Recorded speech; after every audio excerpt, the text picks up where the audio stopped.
Assalamualaikum warahmatullahi wabarakatuh. Kami dari kelompok 10 Fikih Muamalah dengan anggota Reni Anggreni 1951040151, Ridho Firdaus 1951040156, Siti Prasetya Ramadiani 1951040179. Prodi Manajemen Bisnis Syariah, Fakultas Ekonomi dan Bisnis Islam, UIN Raden Intan Lampung.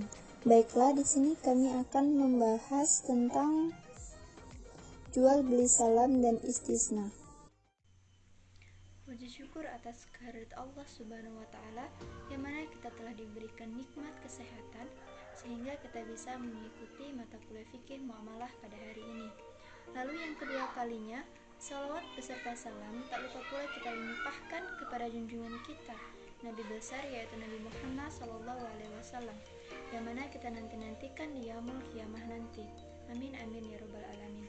Di sini saya Reni Anggraini dengan NPM 1951040151 sebagai moderator sekaligus pemateri.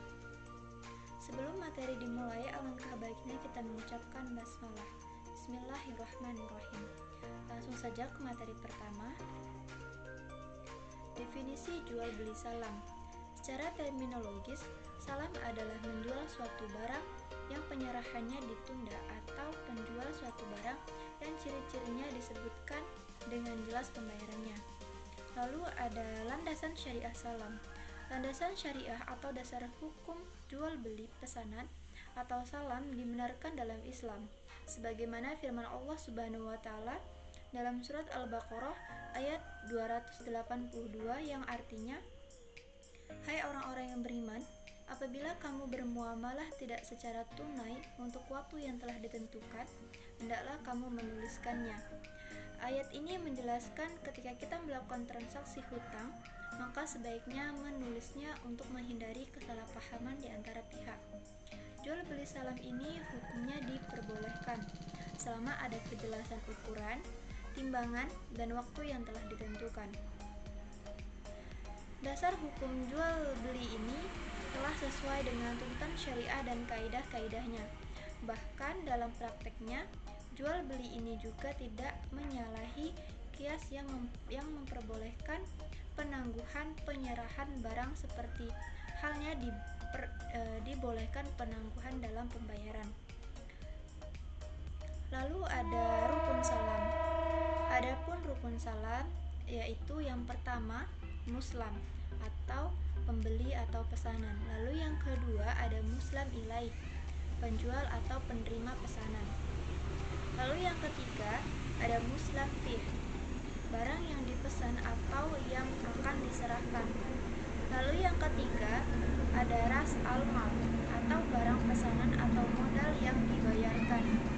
Lalu yang kelima ada sifat atau ijab dan kabul atau ucapan serah terima. Lalu ada syarat salam. Adapun syarat salam yaitu yang pertama syarat orang yang berakad atau muslam dan muslam ilaih. Lalu yang kedua ada syarat barang pesanan atau muslam fih. Lalu yang ketiga ada syarat modal atau ras mal. Lalu syarat-syarat yang harus dipenuhi oleh modal ini adalah yang pertama, ada modal harus diketahui. Lalu yang kedua, ada penerimaan pembayaran salam. Lalu yang ketiga, syarat sihat atau ijab dan kabul. Lalu ada maksud salam paralel. Salam paralel adalah suatu transaksi dengan bank melakukan dua akad salam dalam waktu yang sama. Lalu ada implementasi hukum akad salam. Dengan sahnya akad salam, muslim ilaih berhak mendapatkan modal atau rasul mal dan kewajiban untuk mengirimkan muslam fih kepada muslim. Bagi muslim, ia berhak memiliki muslam fih sesuai dengan spesifikasi yang telah disepakati dan kewajiban pembayaran rasul mal kepada muslim ilaih. Baik, selanjutnya akan dijelaskan oleh Siti Prasetya kepadanya. Saya persilakan. Assalamualaikum warahmatullahi wabarakatuh. Perkenalkan, nama saya Siti Prasetya Ramadiani di sini saya akan menjelaskan tentang apa itu perbedaan salam dengan jual beli dan ijon. Kata salam sendiri berasal dari kata at-taslim yang artinya kata sesuatu dengan mengharapkan hasil di kemudian hari. Sedangkan para ulama mendefinisikan jual beli salam dengan ungkapan jual beli barang yang disifati dalam tanggungan penjual dengan pembayaran kontan di majelis akad. Dengan demikian juga, jual beli salam adalah akad jual beli yang memiliki kekhususan yang berbeda dari jenis jual beli lainnya dengan dua hal. Yang pertama, pembayaran dilakukan di awal, dan dari sinilah sehingga jual beli salam dinamakan juga as-salaf. Yang kedua, serah terima barang oleh pembeli yang membelinya diakhirkan sampai akhir waktu yang telah ditentukan dalam majelis akad. Ijon atau dalam bahasa Arab adalah mukholarah, yaitu memperjualbelikan buah-buahan atau biji-bijian yang masih hijau. Kemudian ada manfaat dari jual beli salam. Yang pertama yaitu jaminan untuk mendapatkan barang sesuai dengan yang ia butuhkan dan pada waktu yang ia inginkan, sebagaimana ia juga mendapatkan barang dengan harga yang lebih murah bila dibandingkan dengan pembeli pada saat ia membutuhkan barang tersebut. Sedangkan penjual juga mendapatkan keuntungan yang tidak kalah besar dibandingkan pembeli. Yang kedua, penjual mendapatkan modal untuk usahanya dengan cara-cara yang halal, sehingga ia dapat mengembangkan usahanya tanpa harus membayar bunga. Dengan demikian, sebelum jam jatuh tempo, penjual dapat menggunakan uang pembayaran tersebut untuk menjalankan usahanya dan mencari keuntungan sebanyak-banyaknya tanpa ada kewajiban apapun.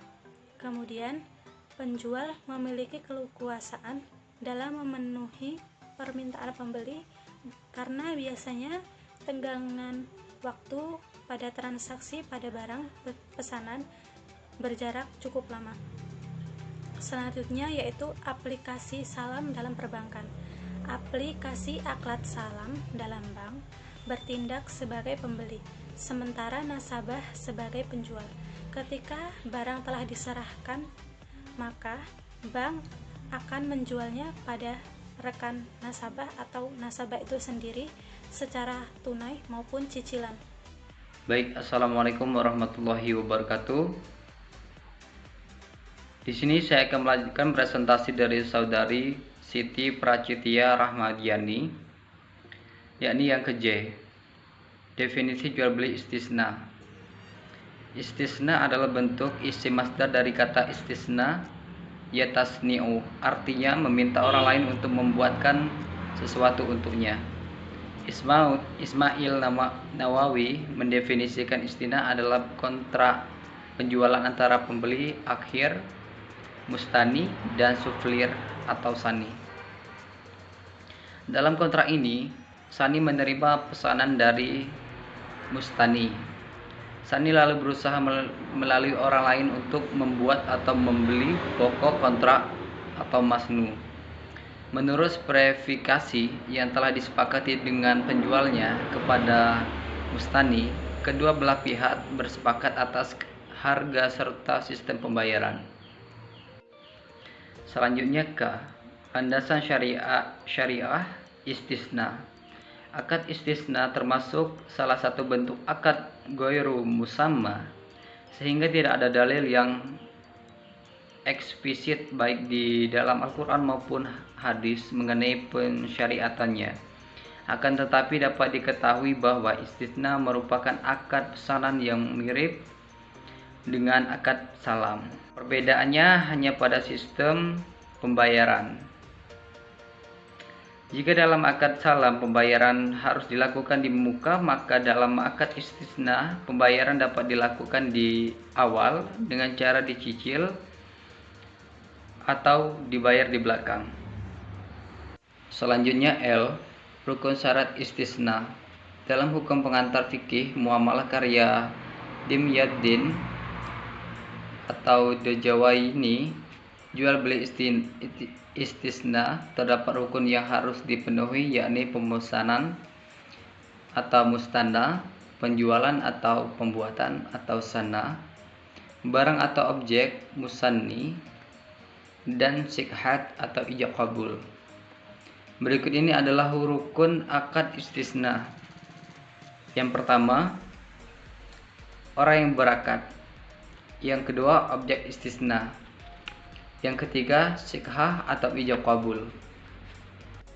Adapun syarat-syarat istisna antara lain: satu, jenis barang yang dipesan harus jelas, tipenya, ciri-cirinya, dan kadarnya, dengan penjelasan yang dapat dihilangkan ketidaktahuan dan menghilangkan perselisihan.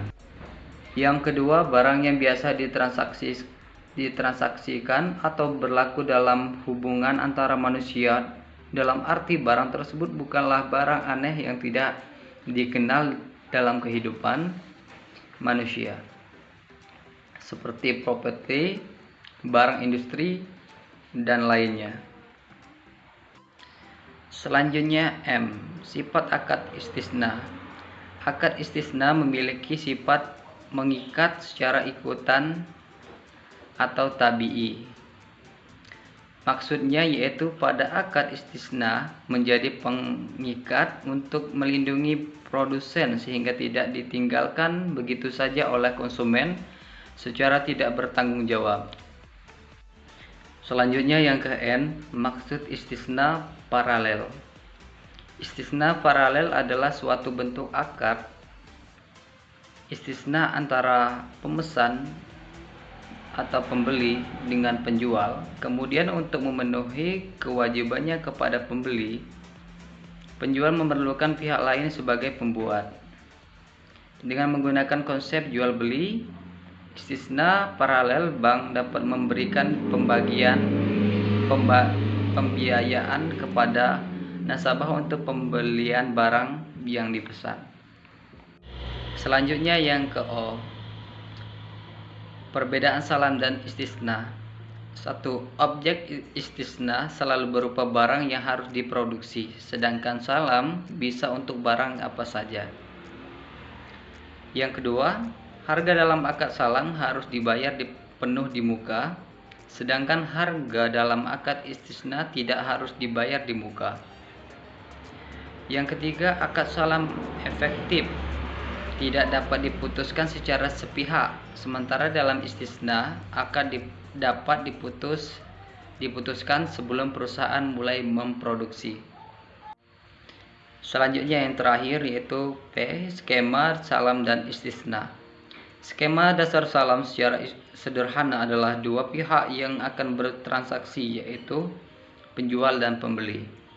Sedangkan pada pembiayaan istisna, bank bertindak sebagai penerima pesanan, juga sebagai pemesan barang yang diinginkan. Terima kasih. Mungkin hanya itu saja yang dapat kami sampaikan. Terima kasih. Wassalamualaikum warahmatullahi wabarakatuh.